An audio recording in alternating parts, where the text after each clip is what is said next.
Hey everyone, how's it going? My name is Jay and welcome to the channel, and welcome to the first episode of Germany Emergent Biopark here in Jurassic World Evolution 2.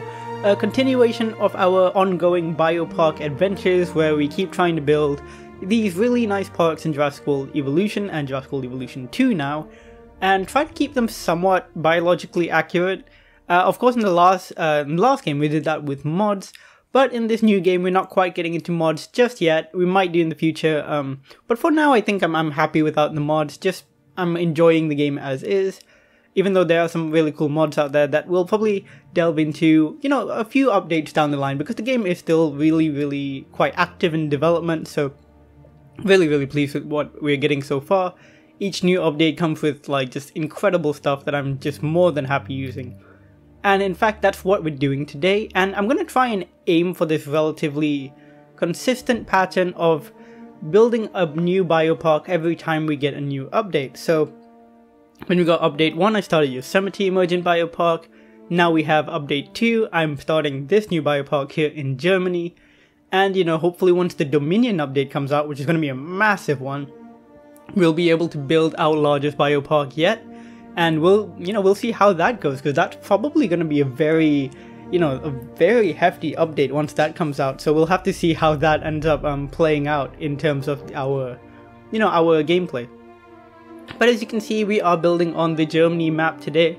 It's a map I'm a big fan of. I wanted to build in the temperate biome, and I really struggled to choose one. I wanted to either use this map or the Pennsylvania map. The Pennsylvania map, most people say, is easily the most beautiful map in the game. For me, it's definitely in my top 3, I think.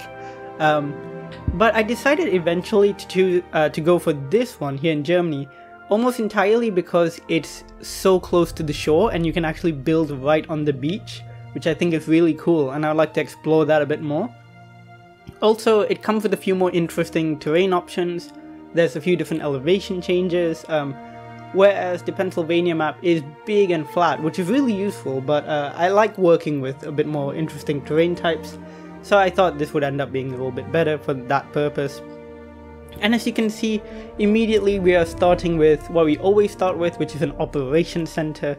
And I gotta say, this is so fun because, of course, with this new update, we got so many just amazing decorative pieces, the majority of which are, well, I wouldn't say the majority of which, but a lot of which are actually these facility pieces, which are all kind of themed around the more utility side of things. We have these gorgeous shelters, we have so many like supplies, like containers, crates, water tanks, fuel tanks, just all sorts really, and it's just really great because you can just add so much life to these sorts of operations areas, like just these little security camera things you put in the paths, for example, and the containers, the shelters, they all just fit in so well. These trailers, for example, next to the helicopter area, and like even areas like the paleomedical facility that you see here, will be able to add so many like cages and stuff on the outside, so that it looks like you'll be transporting creatures in and out of it. It just all works brilliantly, and it all looks so good. Like, more decorative pieces is 100% my wish for the future, because like just the few that we got here has already changed my style of building tremendously. So even more in the future would be fantastic. So absolutely, just like even those little concrete barriers, that was brilliant. They just all work so well together. And I hope you've all been enjoying playing the new update. It's been brilliant. Like, I also really love the new Camp Cretaceous DLC. I wouldn't say it's my like #1 choice for DLC. I like the new dinosaurs. Like, I really like the new variants that we have for the Kentrosaurus and the Tyrannosaurus, which is the dinosaur we're putting in today. Actually, it's the Tyrannosaurus. And I really like the Monolophosaurus as well. The Scorpiofex is pretty cool. Of course, the new like variant for the Parasaurolophus Lux, that's pretty cool too. But you know, like, I like Camp Cretaceous. I think it's a pretty cool show. Season 4 was a mixed bag for me. I like the character development for the main characters. I did not like some of the weird kind of like hyper sci-fi elements they put in there, like the robots and stuff. That was a bit weird for me. And the villain was just really not well done at all, I think. It was just very like over the top.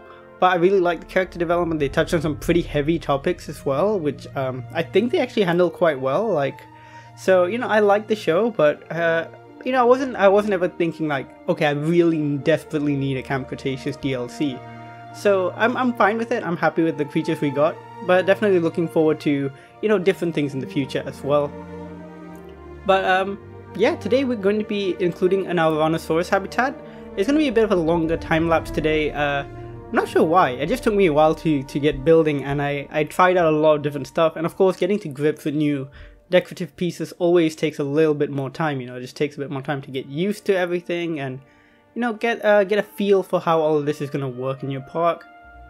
And of course, with these decorations, one of the great things is that none of them have like, basically you can put all of them on paths, including the new trees and stuff, which is brilliant, which means you can put planters on the path, fountains, tables, chairs, everything. You know, of course we have been able to do that with the tables and chairs, but now with the trees and the planters, that's a huge game changer, because now we can get these really gorgeous like paths. And of course you can see here I'm trying to, you know, try some different things with that, with the trees and the planters and stuff. Just quick apology as well if you can hear any music in the background. I think I can hear my neighbors playing some music through the background, but I can't quite make out what it is. I hope it doesn't get picked up on the microphone. Otherwise, you know, hope it's not too bad. As you can see here, I'm trying out a different path layout. I don't really want to go for a very angular path layout the way I used to. I'm going to try and keep things relatively free flow and like essentially a bit more chill, you know, just not too angular, not too strict with how I'm going to put down my paths. Hopefully it works out all right. But yeah, it should look pretty nice, I think. As you can see here, I'm just working with the terrain a little bit. As you can see, people are going to enter the park through this slightly raised area, and I wanted to emulate the cliffs that we see all over this area. Like across this whole Germany map, there's so many cliffs and stuff like that, so it's really nice to, I think, emulate that a little bit. I'm gonna, I think, stick with a very circular theme in this park. Lots and lots of circles, lots and lots of curves, make it very organic. Just because I think that'll look quite nice. Here we're gonna have like a hatchery area. We're probably gonna airlift most of the dinosaurs in, but I always like to have a hatchery area. Primarily so we can view the exit animations, but at the same time, I just think it fills out the operation center very nicely. Cannot resist that DFW hatchery. It just looks so interesting and unique compared to the other hatcheries. One cool thing I decided to try out in this park is to keep things slightly more themed. So I'm trying to use more of the Jurassic World buildings as opposed to the Jurassic Park or the DFW buildings. I think it works pretty okay. I will use quite a few DFW buildings anyways because they're quite functional, you know, throughout the park, and they look like they fit in quite well. One really different thing that I've been trying to do as well for this park is I've been playing with a few more of the game mechanics that you would usually play with on like challenge mode and stuff. So I'm keeping power on, so I have to think about where power goes. I'm keeping dinosaur comfort on as well, so I'm going to have to work with these habitats to make them both aesthetically pleasing and also suitable for the animals. So I'm going to have the right paleoflora, the right, you know, amount of terrain like rock and sand and stuff like that.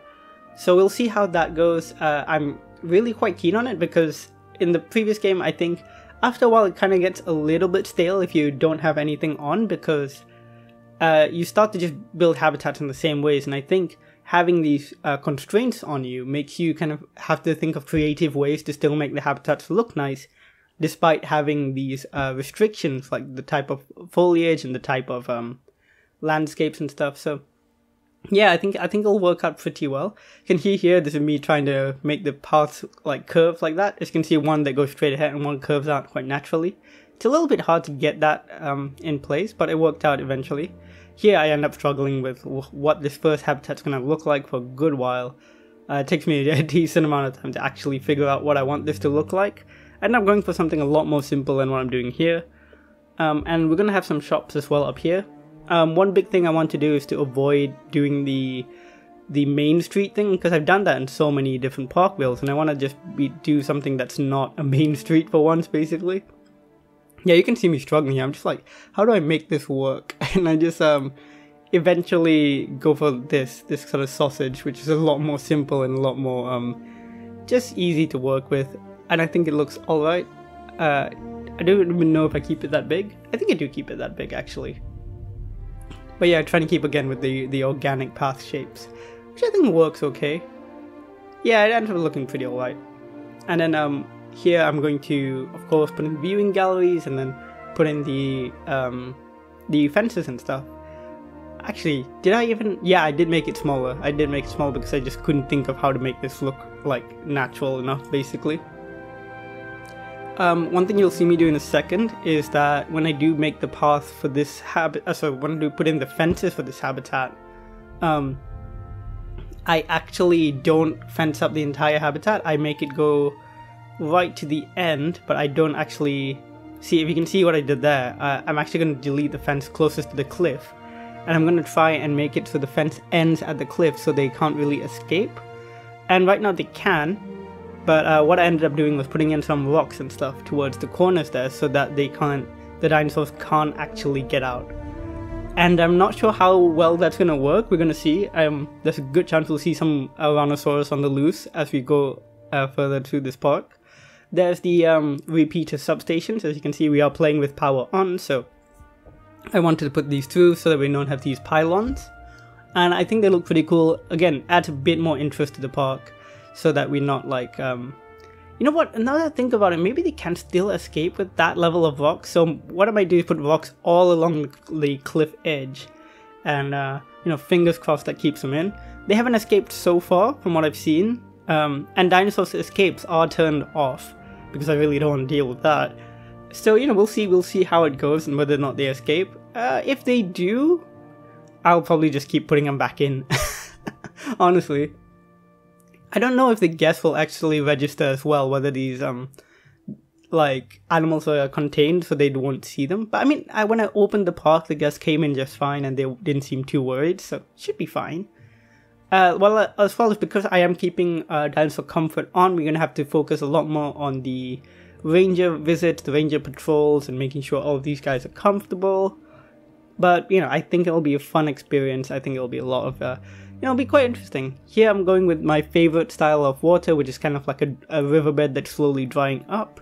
So they have lots of these really shallow bits where they reflect the light so nicely. And I think it works out super cool. For the Tyrannosaurus, I think it suits them as well. They probably lived in a kind of swampy environment. They are such interesting dinosaurs. I really like the new Camp Cretaceous variant of the Tyrannosaurus. The only thing I'm not a fan of is how their mouths open, because it's quite like they don't really have cheeks the way the base game Tyrannosaurus do. So their mouths open really wide and it's a little bit uncanny, but otherwise I think they're fantastic. Here I'm going to start adding some shops in. Like I said, I want to avoid a high street, main street type situation, so I'm going to try and do more like isolated pockets of shops that can fill the guest needs. Guest comfort is turned off, I think, so that we don't have to worry about guests as much, but I like to think about like the dinosaurs' needs, so we'll see how this park progresses. But yeah, I think it turns out pretty alright. One thing I've been wondering as well is whether to keep the name Germany Biopark, because all of the others have been really specifically named. Like Yosemite, of course, is a very specific location. All the others before in the previous game were named after the islands. But of course in the game it doesn't tell you which part of Germany this is in. All that we know is it's by the coastline. So maybe put suggestions if you know of a German coastline area that this looks like, that we can maybe name the park a bit more specifically after. Can't guarantee I will actually change any of it, but we'll see. But yeah, I think for now I'm happy with how all of this looks. Again, really getting to grips with a lot of the new decorative elements. Again, starting as well to think of color palettes for the buildings, because I do want like a relatively consistent color palette like we had in Yosemite. In Yosemite, of course, we had that really nice pale mint green almost for a lot of the buildings. Here I want to think of something a bit warmer, some slightly warmer colors. So we'll have a look. Right now I think, what color did I stick with? I think I stuck with this kind of like nice, almost like creamy orange color. which I thought was quite nice, and we'll see how it progresses as we go forward and like what colors we stick with for the buildings.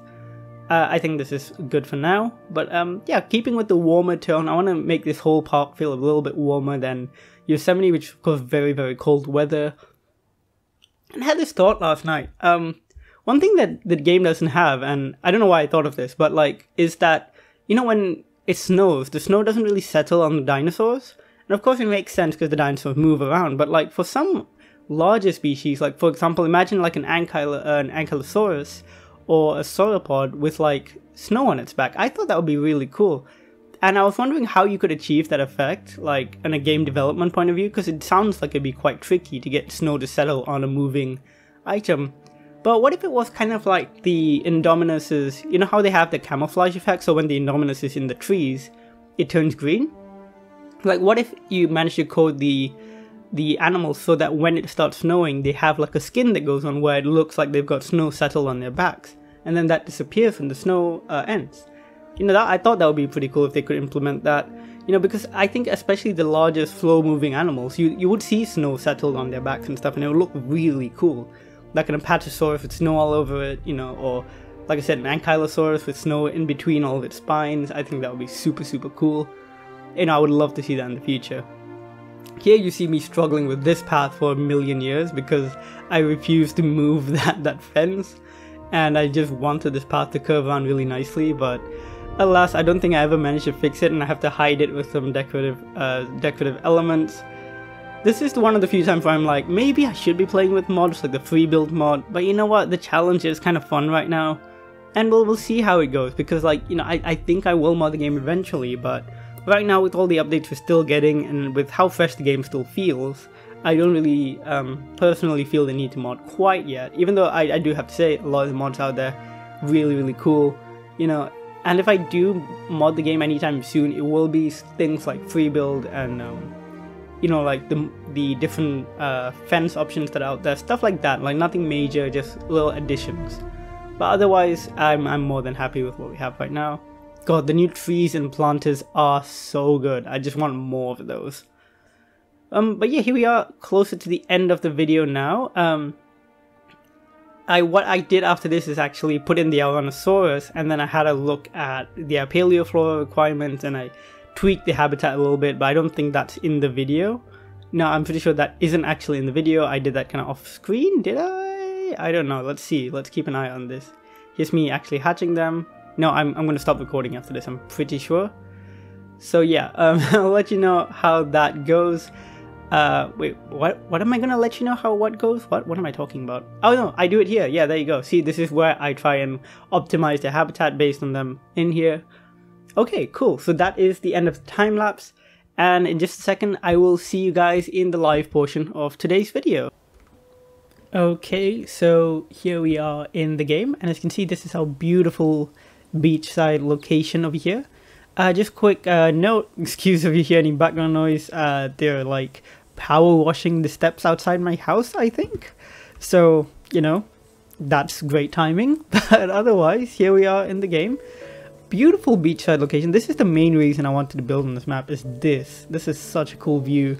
Just imagining like really, you know, fantastic like enclosure out here, maybe even some aquariums or lagoons. We'll see how it goes. That's a long ways away still. But yeah, here is our operations center, looking fantastic. All of my guests have gone in this direction for some reason. For some, you know, I have no idea why. Actually, I was gonna just look at this. Maybe I should change the skin for this. Normal one. The DPG ones are kind of cool. I'll leave it at the DPG ones. They're pretty nice. But yeah, here's our little container areas and our paleomedical facility with all the supplies and the ACU over here. Let's see what other... You know what I miss? I miss that lovely orange Ranger vehicle skin from the first game. That was really nice. I really like that. So I'm gonna change that. Let's see what helicopters we have. I'm gonna stick with the Jurassic World ones. I think they fit the theme a bit better. Here we have some DPG, sorry, not DPG, DFW buildings. All the facilities. It just blends so well, and I really like that. Here's of course our little galleries to view our hatchery area. Put in a couple of trees, you know, make it look a bit interesting. Here's our staff facilities. We're not playing with scientists, which makes things a lot easier. But yeah, that's that. Here we have more container stuff. I love this crane. I don't know why we have a crane. And then I realized, you know, when you're building anything, not paths, but like when you're building a building or anything like that, there's a little crane icon under your mouse. So yeah, now we got the actual crane, which is cool. Power stations, and of course our control center. I think this area looks quite nice. Probably build it up a little bit more with some more construction stuff. You know, if you have a few more container fields like this, or even a few more of these kind of things where you have these little shelters. These look really good, I think. Like genuinely just so good. But yeah, and then the concrete barriers. I would love if we had like a fence version of these concrete barriers, or just more decorative like fences so that you could just build them, you know, like a fence. I think that would look good. Some of the repeater substations. Which I think just look nice and add a bit of life to the park as a whole without having to use the messy like pylons. And as you can go over here, we have some nice little hilly areas and our first enclosure up there. And you can come into the park over here with our nice fountain. The decorations just add so much, don't they? Really love this. Walk down here, we've got some buildings. Did I mean to make them purple? I cannot remember. I swear. I chose a different color. Did I stick with that warm orange? Maybe I did end up sticking with purple. Well, we'll leave it like this for now, and we'll figure it out later. And of course, here's our Tyrannosaurus. Let's have a look through the viewing gallery. Looking gorgeous. And tell you what, let's get onto ground level because we can do this now. And let's just hide the UI, and there we go. They're of course smaller than the base game Tyrannosaurus, but I quite like that. They're like cow sized, I guess, or maybe horse sized is more accurate. It feels like I'm standing next to a horse. Oh, that's really in your face. Really gorgeous colors, by the way. I love the depiction of it. Again, the mouth is the only thing I would change. It goes a bit far back. I would rather it be more of like a beak type mouth with it more cheeks, I guess. More cheeks is such an odd thing to say about Tyrannosaurus, but you know what I mean. But yeah, they look great. Oh, here's another one right here. It makes me wish these had like the same level of color variation as the base game models. So, but otherwise, they really look nice and I really like them. The habitat as well. You may have noticed towards the end of the time lapse, I tried to incorporate the vegetation that they need to eat, which are these ferns over here. I kind of dabbled it across the habitat so that we didn't get any of the too large ferns that stick into the air, but that we still had, you know, some of these nicer big ferns like this, but nothing too large that would like really stand out. Did I use many? I don't know if I used an awful lot of like individual trees. I think these are some of them over here. For the center of the habitat, I did use some of these lower like bushy trees and stuff, but generally speaking, this is quite a foresty habitat, so the individual trees definitely aren't going to stand out as much. There's 6 Tyrannosaurus in here, so of course, as always, feel free to name them. This time, it would be great if you could stick to maybe 1 or 2 name suggestions, just so that everyone gets a chance to get a name in. And I will pick, I'll pick the name suggestions kind of based on just on which comments I see first. It's not going to be based on time, so that everyone gets a fair chance. But yeah, so we'll see. There's 6 Tyrannosaurus names. That's your first challenge, naming these 6 adorable creatures down here. They're quite small, so I might even add another dinosaur in here. I'll look and see. Oh, that's a beautiful sight right there. I'll look and see what other dinosaurs lived alongside Tyrannosaurus, and then we'll make the decision from there. Okay, let us. I wonder if this works. So because I can't exit to the fence, what if I can I enter the building from... Oh no, I can't enter the building from this side. Because I thought if I could, then I could exit the thing. But now, let's head out. And yeah, that is it for today's episode. Of course, the time-lapse was a lot longer today because we're setting up all this stuff. But hopefully the next episode will be more habitat-based. I'm very curious as to whether or not they can escape this. I hope not. I mean, like, if you look at it from here, it really looks like it's just, you know, their natural barriers there. When you look at it here, it looks like they can just walk out. But they haven't so far, and if you see this, like if I click on them, and we look at their comfort, we can see that their habitat doesn't go beyond that barrier, so hopefully they can't escape. Let's look at this side. Like, if you look at it from here, it looks like they live walkover, but they haven't so far, so let's hope it stays that way.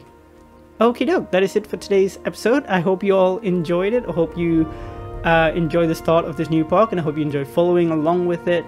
Thanks so much for all the support in the previous park. Yosemite Emergent Biopark was a really fun project to work on, and I'm excited to keep going with this one. Please let me know what you think down in the comments below. Name our 6 Tyrannosaurus, of course.